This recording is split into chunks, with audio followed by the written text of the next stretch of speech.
Hello friends, the health care today में आपका स्वागत है। मैं डॉक्टर मधुसूदन, आयुर्वेदाचार्य। आज हम डिस्कस करने वाले हैं एक ऐसी कंप्लेंट के बारे में जो हर घर में किसी न किसी की होती है, हर दूसरे दिन किसी न किसी के मुंह से सुनने को मिलता है।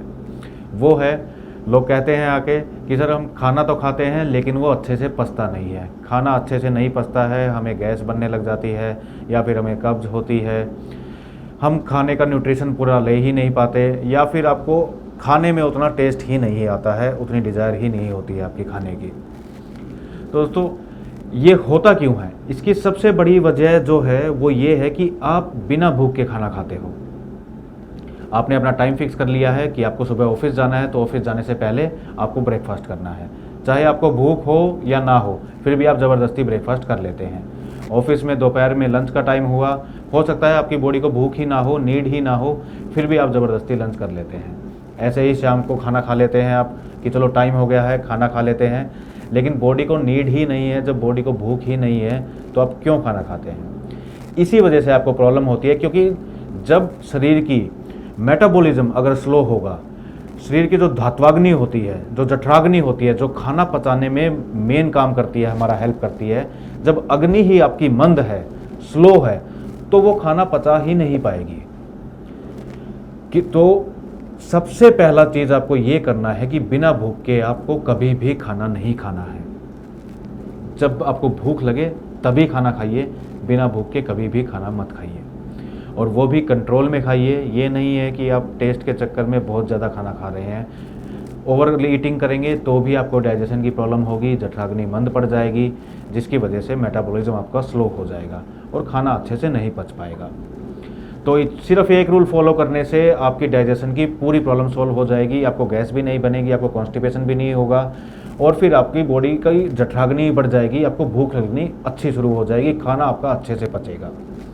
फिर भी मैं कुछ और मेडिसिन के भी आपको नाम बता देता हूँ। अगर आपको ऐसी समस्या है कि या फिर आपका प्रोफेशन ऐसा है कि आप अवॉइड नहीं कर पाते हैं, खाना ज़रूरी हो जाता है कहीं पे जाकर कुछ खाना, या घर पे खा लेते हैं, तो सबसे मेन चीज़ है खाने में हैवी चीज़ें अवॉइड कीजिए। ज़्यादा ऑयली, ज़्यादा स्पाइसी, मैदे से बनी चीज़ें, ऐसी चीज़ें ज़्यादा से ज़्यादा अवॉइड करने की कोशिश कीजिए।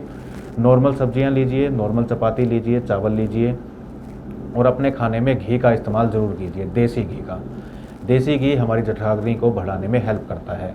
जैसे हम आग पे घी डालते हैं और आग बढ़ जाती है, वैसे ही हमारे शरीर के अंदर जो जठराग्नि होती है, अगर उसे घी मिलता है तो वो जठराग्नि प्रदीप्त हो जाती है, जिससे आपका डाइजेशन और अच्छा इम्प्रूव होता है।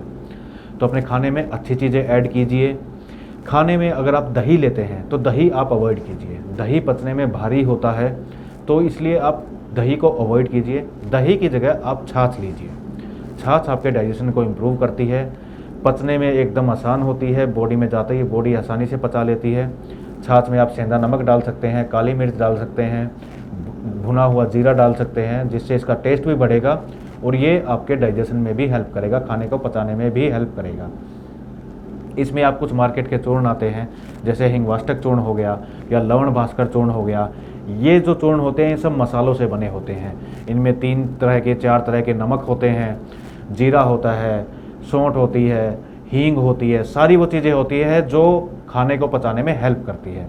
तो आप छाछ के अंदर चाहे तो आधा चम्मच 1 चम्मच हिंगवाष्टक चूर्ण या लवण भास्कर चूर्ण मिक्स करके वो ले सकते हैं। इससे भी आपका डाइजेशन बहुत अच्छा हो जाएगा। आप जो भी खाना खाएंगे, आपको तुरंत ही थोड़ी देर बाद ही ऐसा लगेगा कि हाँ, मेरा डाइजेशन एकदम अच्छा हो गया, खाना मेरा बिल्कुल पच गया है।